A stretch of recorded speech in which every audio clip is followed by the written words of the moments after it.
Oke, hai Moms and Dad, apa kabarnya? Hari ini kita sedikit spesial karena ini adalah pertama kalinya Dr. Stella live streaming.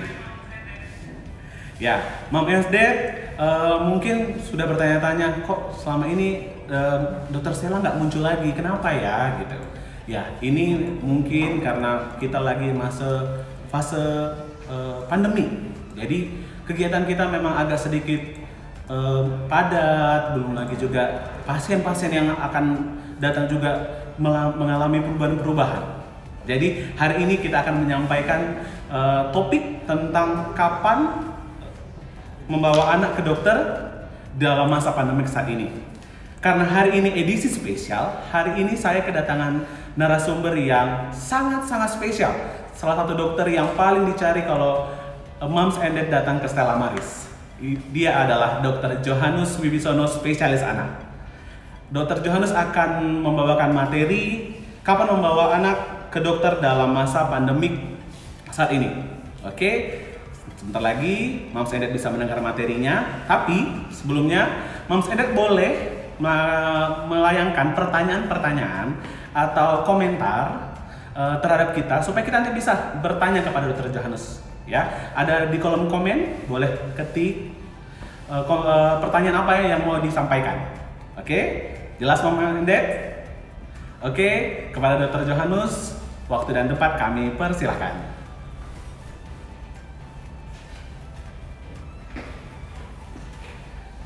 Selamat pagi Mom and Dad. Saya Dr. Johannes Wibisono dari Rumah Sakit Stella Maris. Sering dalam fase pandemik ini kami sebagai dokter anak itu ditanya oleh pasien-pasien kami, dok, aman nggak ke rumah sakit? Dok, anak saya sakit demam 1-2 hari, apa perlu ke rumah sakit atau tidak? Itu banyak pertanyaan yang mungkin kalau dijawab satu-satu nggak cukup. Makanya pada kesempatan ini kami berusaha menyampaikan edukasi kepada masyarakat tentang hal-hal yang perlu diperhatikan apabila ingin ke rumah sakit. Saya ada 4 slide. Slide pertama yang ingin saya sampaikan, slide please.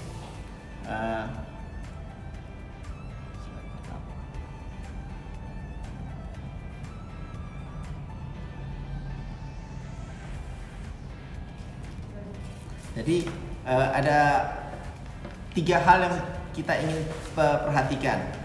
Yang pertama adalah gejala-gejala sakit-sakit apa saja yang membawa kita perlu ke rumah sakit pada kondisi sekarang.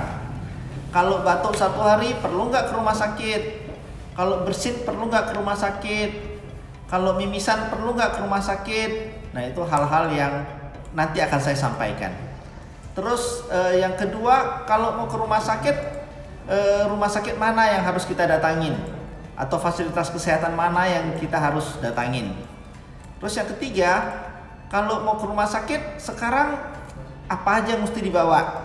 Cukup nggak hanya bawa pasien langsung datang, masuk langsung ke rumah sakit cari dokter A atau dokter B? Nah, mungkin hal itu telah berubah dalam fase pandemik ini. Nah, kami berusaha menyesuaikan apa yang harus kita persiapkan sebelum ke rumah sakit. Saya mulai dari gejala-gejala apa yang harus Moms and Dad pertimbangkan atau tanda-tanda bahaya apa yang dijumpai pada bayi dan anak sebelum kita bawa ke rumah sakit. Kita harus ketahui bahwa bayi dan anak itu adalah kelompok usia yang rentan. Kelompok usia yang rentan itu adalah kelompok usia yang mereka tidak bisa banyak mengeluh. Mungkin kadang-kadang bahkan pada bayi yang di bawah 3 bulan, mereka antara sakit ringan dan sakit berat itu susah untuk dibedakan. Mereka butuh pemeriksaan yang lebih hati-hati, bahkan kalau butuh pemeriksaan laboratorium yang lebih dalam untuk mengetahui apakah mereka itu mengalami infeksi yang lebih berat atau tidak. Jadi pada dasarnya apabila dijumpai demam pada bayi yang di bawah 3 bulan, itu merupakan tanda bahaya. Dan jangan disepelekan, harus langsung segera bawa ke rumah sakit. Terus kalau demamnya sudah lebih daripada 48 jam, itu harus segera bawa ke rumah sakit. Apabila anaknya yang biasa makan minumnya bagus, kemudian jauh berkurang, itu juga harus segera dibawa ke rumah sakit. Kemudian apabila anaknya mengalami muntah-muntah lebih dari 3 atau 4 kali atau mencret lebih atau 3-4 kali, itu adalah risiko kekurangan cairan yang besar. Nah, pasien-pasien gitu juga jangan lupa segera bawa ke rumah sakit. Karena kembali lagi, anak-anak itu adalah usia yang rentan. Apalagi apabila di bawah 3 tahun. Mereka kurang bisa membedakan antara sakit yang serius dan tidak serius. Kemudian apabila ada gejala seperti kekurangan sesak nafas, kekurangan oksigen, anaknya biru, nampak hidungnya kembang kempes, kemudian nafasnya cepat, itu harus bawa ke rumah sakit. Kemudian apabila anaknya ada terjadi penurunan kesadaran, yang biasanya sangat aktif main-main, sekarang tidur-tidur aja, atau yang biasa tenang-tenang terus nangis saja, penyebab yang tidak diketahui. Nah, itu juga harus segera dibawa ke rumah sakit. Tentunya kalau dia kejang juga harus bawa ke rumah sakit. Ada tanda-tanda perdarahan juga harus bawa ke rumah sakit. Tanda-tanda perdarahan tidak selalu harus perdarahan yang jelas yang bisa ibu lihat seperti mimisan dan sebagainya. Saya 3 minggu yang lalu mendapatkan bayi, anaknya masih tenang, makan minum bagus semua, tetapi dia beraknya darah. Sudah 2 kali. Nah, karena saya bilang bayi itu berbeda, saya anjurkan untuk lakukan pemeriksaan darah. Ternyata pada pemeriksaan darah dijumpai penyakit yang jauh lebih berat daripada yang dipikirkan orang tuanya. Nah, kasus-kasus gitu apabila orang tua menahan bayi di rumah, tentunya bisa terlambat atau berbahaya. Jadi jangan dilihat sepotong-sepotong. Jadi semua tanda-tanda bahaya ini harus ditanyakan kembali kepada diri kita, ada atau tidak. Kalau misalnya batuk 1 hari, anaknya tidak mau makan, tidak mau minum, bagaimana? Harus bawa ke rumah sakit. Jadi kembali lagi, jangan sepelekan tanda-tanda bahaya pada bayi dan anak. Apalagi bayi dan anak itu adalah kelompok yang rentan, ya. Terus yang kedua, kemana yang kita harus bawa kalau kita rencana membawa anak ke fasilitas kesehatan? Kalau bisa kita membawa anak ke fasilitas kesehatan yang memenuhi syarat. Tetapi memang ini yang ideal, tidak semua tempat bisa memenuhi standar yang ada. Yang pertama, kalau bisa bawa ke tempat yang kesehatan yang melakukan screening pada seluruh jenis penyakit. Melakukan screening pada semua pengunjung. Jadi semua pengunjung diukur suhunya, dilihat. Apabila mereka demam, tidak diizinkan untuk masuk ke rumah sakit itu atau fasilitas kesehatan tersebut. Kemudian memastikan semua pengunjung itu memakai masker. Terus yang ketiga, kalau bisa semua pengunjung itu harus cuci tangan sebelum masuk. Terus ada jalur di dalam fasilitas kesehatan itu yang memungkinkan pasien yang sehat ataupun pasien yang sakit melalui jalur yang terpisah. Kemudian kalau pasien itu harus dirawat, juga ada pembagian yang jelas antara pasien yang infeksi, pasien yang non infeksi, atau pasien yang COVID gitu loh. Jadi benar-benar bisa terbagi. Dan satu lagi yang perlu ditambah adalah fasilitas kesehatan itu lengkap untuk melakukan pemeriksaannya gitu loh. Kemudian yang paling penting adalah seluruh staf di rumah sakit tersebut mengerti dan memahami bagaimana bekerja dalam fase pandemi ini. Bukan saja tenaga kesehatan, bukan saja dokter atau perawat, justru mulai dari customer service kami, cleaning service kami, mereka tahu bagaimana bekerja pada saat ini. Karena dalam fase gini kalau hanya mengandalkan tenaga kesehatan aja nggak cukup. Jadi harus didukung oleh seluruh komponen yang ada dalam rumah sakit untuk bekerja secara maksimal. Kemudian slide terakhir yang saya ingin sampaikan adalah sekarang kalau ke rumah sakit atau fasilitas kesehatan tidak sama seperti sebelumnya. Kalau dulu sebelumnya kita dengan gampang ke rumah sakit A, masuk pintu, daftar, kemudian jumpain dokter A. Dalam fase pandemi ini hampir semua fasilitas kesehatan ada protokol-protokol tertentu yang membuat pengunjung itu di screening atau diproses. Jadi sebaiknya hubungi dulu sebelum ke rumah sakit tersebut. Saya ingin berjumpa dengan dokter A. Kira-kira dokter A itu prakteknya jam berapa? Hari apa saja? Ada nggak perubahannya? Kemudian mungkin bisa juga ditanya sama rumah sakit itu, Bu, bagaimana tata cara untuk masuk ke rumah sakit Ibu? Apakah jalurnya tetap sama? Apa ada perbedaan? Terus kalau bisa lakukan pendaftaran online, jadi tidak menghabiskan waktu di fasilitas kesehatan hanya untuk melakukan pendaftaran. Mungkin bisa hubungi rumah sakit, memberikan informasi yang ada tentang apa-apa aja yang harus disampaikan, data-data apa aja sebelum berjumpa dengan dokternya. Terus jangan lupa bawa data-data yang lengkap. Jangan, aduh dok, suratnya ketinggalan di rumah, atau hasil laboratoriumnya saya nggak bawa. Nah, itu akan merepotkan ibu sendiri kalau misalnya dalam fase ini ibu tidak mempersiapkan diri dengan baik. Kemudian persiapkan mental ibu. Kalau misalnya ke rumah sakit itu ibu menjumpai tenaga kesehatan yang memakai alat pengaman diri atau APD yang sesuai dengan tempat dia bekerja. Tentunya ada yang hanya memakai masker, ada yang memakai sampai sarung tangan, ada yang memakai baju lengkap sebagainya. Itu disesuaikan dengan lokasi dan tempat dia bekerja. Justru kalau ada tenaga kesehatan yang tidak memakai hal-hal itu di fase sekarang, itu bisa berbahaya bukan saja untuk tenaga kesehatan itu sendiri, tetapi untuk masyarakat di sekitarnya, orang rumahnya, bahkan pasien-pasien yang dia layanin. Jadi sebenarnya pemakaian itu tidak saja untuk melindungi kita sendiri, tapi justru melindungi sekitar kita supaya tidak terpapar apabila dijumpai adanya infeksi. Terus dalam fase pandemi ini tentu banyak penyakit yang akan dihubungkan dengan pasien COVID ini. Jadi kalau misalnya kita sudah mengalami demam lebih dari 3 hari, tentu dokter akan melakukan pemeriksaan darah, dan mungkin pemeriksaan COVID ini merupakan salah satu komponen yang akan diperiksa. Belum tentu terkena, atau terkena belum tentu berat, tapi itu merupakan salah satu pemeriksaan yang harus kita lakukan supaya dapat mengetahui sakit yang sebenarnya, dan apabila sakit tersebut tidak terlambat diobatin, dan apabila sakit tersebut dijumpain, kita bisa untuk melakukan isolasi supaya tidak menularkan kondisi ini kepada masyarakat. Saya rasa demikian presentasi saya pada pagi ini. Tentunya saya mohon kalau apabila ada feedback, ada pertanyaan yang kita bisa diskusikan, akan kami diskusikan. Saya kembalikan kepada moderator. Silakan Pak Moderator. Iya, sudah cukup jelas ya Moms and Dad.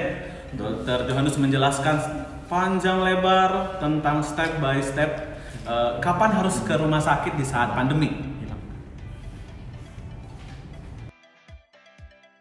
Iya, jadi Moms and Dad gimana? Ada yang mau ditanya? Ada yang kurang jelas yang pengen di-sharing tentang kapan harus bawa anak saat masa pandemi seperti ini? Kami juga menunggu pertanyaan dari Moms and Dad sekalian. Hari ini cukup ramai. Ada hampir 136 viewers. Wow, luar biasa sekali Moms and Dad. Ya, oke, saya akan coba untuk merangkum beberapa pertanyaan-pertanyaan yang mungkin akan saya tanyakan ke Dr. Johannes. Mungkin ini saya tidak bisa menyenangkan semuanya, tetapi saya akan coba untuk rangkum beberapa karena memang waktunya tidak terlalu banyak. Yang mau saya jadi harap mengerti karena ke depan kita juga akan ada live streaming berikutnya. Jadi Moms and Dad jangan takut. Oke? Jadi ini ada beberapa pertanyaan yang akan saya tanyakan kepada Dr. Johannes yang saya rangkum dari Moms and Dad. Iya, yang pertama, ini pertanyaan yang paling cukup banyak ditanyakan oleh Moms and Dad. Ini soal masalah imunisasi, ya kan Moms and Dad? Gitu. Ditanya, ada beberapa viewers bertanya, apakah imunisasi boleh ditunda dokter? Gitu. Jadi, gimana dokter? Dr. Johannes boleh menjelaskan sedikit, apakah imunisasi boleh ditunda dokter? Boleh, silakan dokter. Terima kasih. Mungkin kalau untuk imunisasi, minggu depan kita ada narasumber berikut, yaitu Dr. Bugis yang akan lebih memberikan informasi lebih lengkap tentang bagaimana sih imunisasi yang dilakukan oleh masa pandemi. Jadi mungkin pertanyaan yang bagus tersebut akan saya sisihkan atau saya serahkan kepada teman saya, Dr. Bugis, untuk menjawab di live minggu depan. Namun secara garis umum imunisasi itu adalah pasien yang sehat. Nah, tentunya boleh dilakukan imunisasi pada fasilitas kesehatan yang memang sudah mempunyai jalur untuk membagi antara pasien yang sehat dan pasien yang sakit, kira-kira demikian. Jadi tetap boleh dan sebaiknya tidak ditunda terlalu lama. Tapi untuk informasi berikutnya kita tunggu minggu depan penjelasan yang jauh lebih lengkap daripada Dr. Bugis. Demikian. Oke, Moms and Dad, gimana? Sudah ada sedikit pencerahan ya? Karena minggu depan kita akan datang kembali dengan live streaming juga soal masalah imunisasi pada anak di masa fase pandemik ini dengan Dr. Bugis, spesialis anak. Ya, jadi gimana Moms? Ada lagi pertanyaan-pertanyaan? Iya, ini ada lagi tadi pertanyaan begini, dokter, apakah ada suplemen yang baik untuk anak di bawah usia 1,5 tahun di fase pandemik seperti ini? Gimana menurut Dr. Johannes? Baik. Saat ini memang banyak bisnis-bisnis kesehatan atau yang menjual suplemen-suplemen itu yang mempromosikan banyak hal yang mungkin katanya berguna untuk meningkatkan kekebalan tubuh. Namun pada dasarnya kekebalan tubuh itu bisa didapat dengan hal-hal yang sederhana. Misalnya kita makan 4 sehat 5 sempurna itu sudah cukup dari baik, yaitu ada sumber karbohidrat kita, ada sumber lemak kita, protein kita, sayur-sayuran dan buah-buahan. Jadi mungkin kalau itu sudah cukup, tidak perlu adanya suplemen. Namun kalau satu dan hal anaknya tidak bisa makan buah atau kurang makan sayur, mungkin boleh ditambah dengan suplemen. Tapi ingat, suplemen itu bukan berarti makin banyak makin baik. Nah, jadi tetap harus diminum sesuai dengan takaran yang ada. Saya pernah dapat pasien beberapa hari ini juga, dia overdosis dari suplemen, terlalu banyak suplemen sehingga anaknya jadi kuning gitu loh. Jadi memang pengguna suplemen itu juga harus hati-hati. Tidak bisa pemikirannya semakin banyak semakin bagus. Demikian ya Dr. Roberto. Iya, Moms and Dad. Nah, jadi suplemen itu tadi yang dijelaskan Dr. Johannes boleh diberikan tetapi tidak boleh berlebihan. Begitu ya Moms and Dad. Tapi yang tetap kembali adalah 4 sehat 5 sempurna. Prinsip dasar Moms and Dad.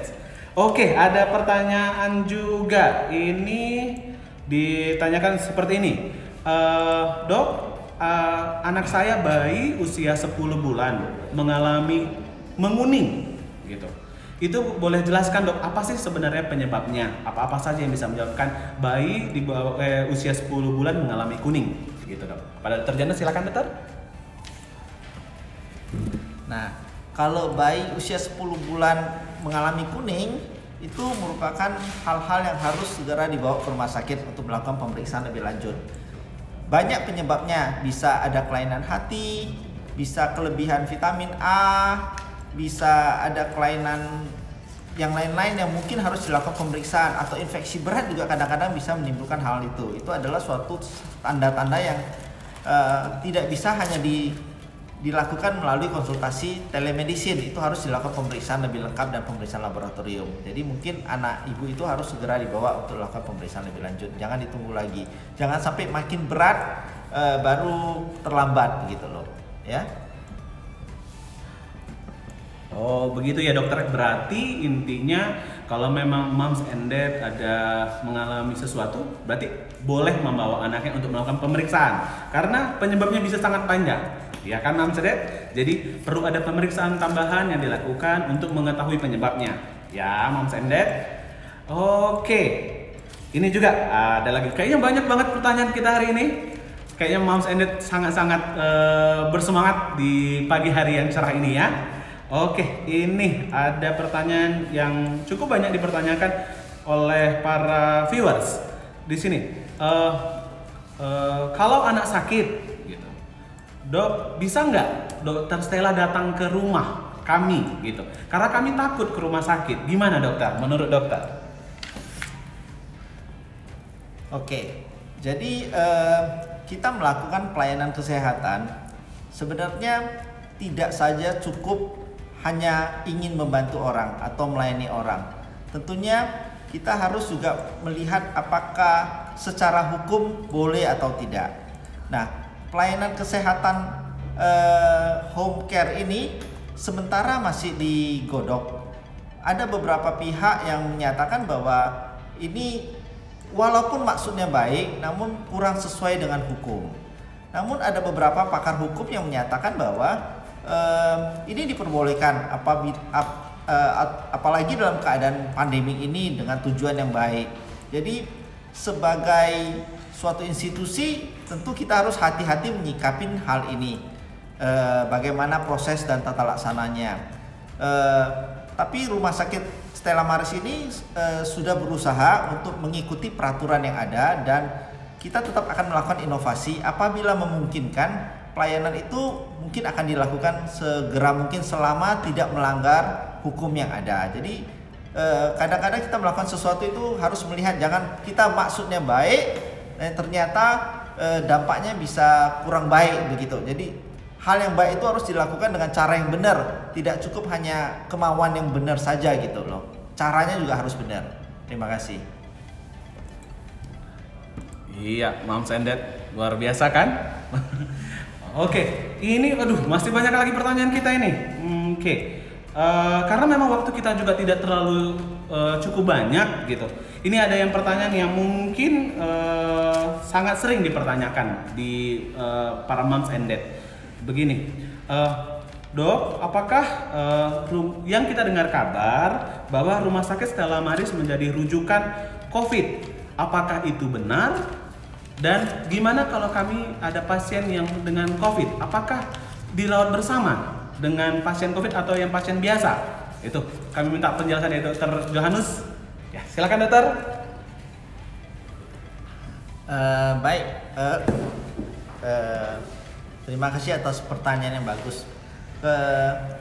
Kebetulan saya itu merupakan salah satu tenaga yang bertugas di gugus tugas untuk penanganan COVID dari awal. Jadi pada waktu awal-awal itu karena rumah sakit di Medan ini belum ada satupun yang benar-benar siap untuk menangani pasien COVID yang dianggap bakalan meludak. Waktu itu gubernur meminta semua rumah sakit harus membantu pemerintah mempersiapkan untuk merawat pasien COVID, termasuk Rumah Sakit Stella Maris. Jadi pada waktu itu Rumah Sakit Stella Maris diminta bantuan daripada pemerintah untuk melayani apabila dijumpain pasien COVID. Tapi itu waktu awal-awal. Pada waktu itu kami juga sudah mengetahui bahwa cepat atau lambat pasien COVID ini bakalan ada. Jadi sebelum ada wabah seperti sekarang, sejak bulan Februari awal kami sudah mempersiapkan jauh dari itu. Kami sudah mulai, Rumah Sakit Stella Maris itu sudah membangun fasilitas dan jalur yang mungkin akan dilakukan apabila terjadi pandemi pada bulan 3. Dan ternyata pada bulan 3, bulan 4 kami sudah benar-benar siap untuk mengatasi hal ini. Jadi saat ini Rumah Sakit Stella Maris bukan merupakan rumah sakit rujukan untuk pasien COVID lagi, karena rumah sakit rujukan sudah ada, yaitu Rumah Sakit Mata Friska dan Rumah Sakit GL Tobing untuk daerah Medan. Dan ada Malik tentunya Rumah Sakit USU, ada beberapa rumah sakit rujukan. Rumah Sakit Stella Maris bukan merupakan rumah sakit rujukan. Namun kembali lagi, kadang-kadang rumah sakit rujukan itu tidak mampu atau pasien itu tidak mau dirujuk untuk ke sana. Misalnya COVID-nya ringan, dia merasa lebih nyaman di Rumah Sakit Stella Maris, sudah datang nih. Nah, rumah sakit kami juga sudah siap untuk melayani pasien yang positif COVID. Tentu kita anjurkan untuk dirujuk. Tapi kalau pasiennya tidak mau dengan satu dan hal, Rumah Sakit Stella Maris sudah siap.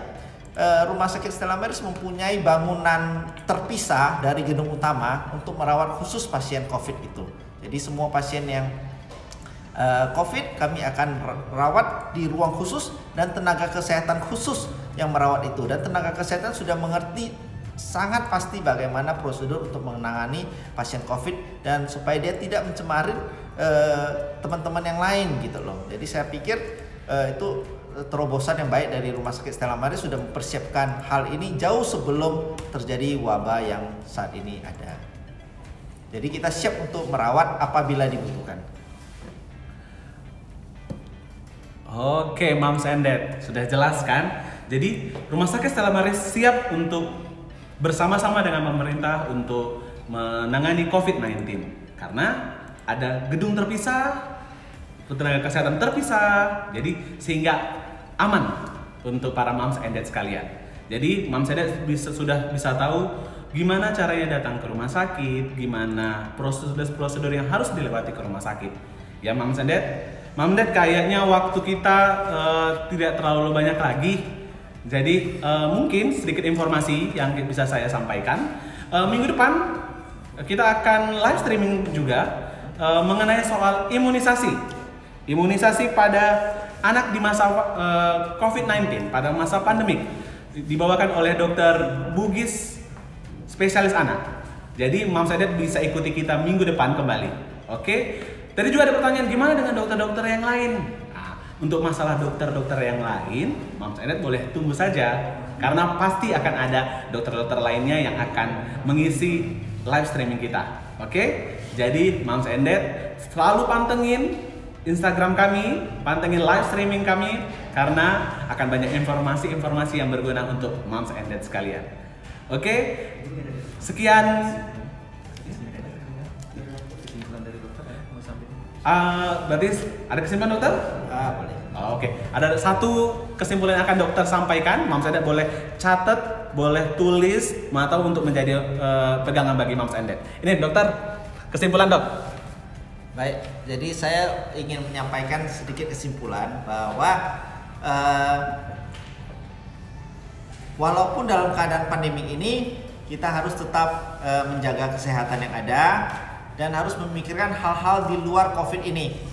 Kami sebagai dokter anak juga menyadari bahwa banyak pasien-pasien yang tidak COVID itu terlantar gara-gara ketakutan orang terhadap COVID ini.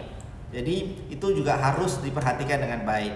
Kemudian yang kedua, pilihlah rumah sakit yang memenuhi syarat yang terbaik yang menurut Moms and Dad mempunyai fasilitas yang memadai untuk merawat pasien apa saja di sana. Terus yang ketiga, jangan lupa bahwa saat ini ke fasilitas kesehatan hal yang berbeda. Tanyalah informasi melalui call center sebelum datang ke fasilitas kesehatan tersebut. Demikian yang bisa saya sampaikan. Semoga informasi kami dari Stella Maris ini dapat membantu menjawab pertanyaan-pertanyaan yang ada. Oke, terima kasih sekali lagi kami ucapkan kepada Dr. Johannes Wibisono, spesialis anak, atas waktunya yang sangat-sangat luar biasa, karena Dr. Johannes mengisikan waktunya di saat-saat yang sangat sibuk seperti saat ini. Kami ucapkan banyak terima kasih kepada Dr. Johannes. Mom and Dad, mungkin hari ini cukup sampai di sini dulu ya. Tapi minggu depan kita akan jumpa kembali. Burung Irian, burung cendrawasih, cukup sekian dan terima kasih. Salam Dr. Stella.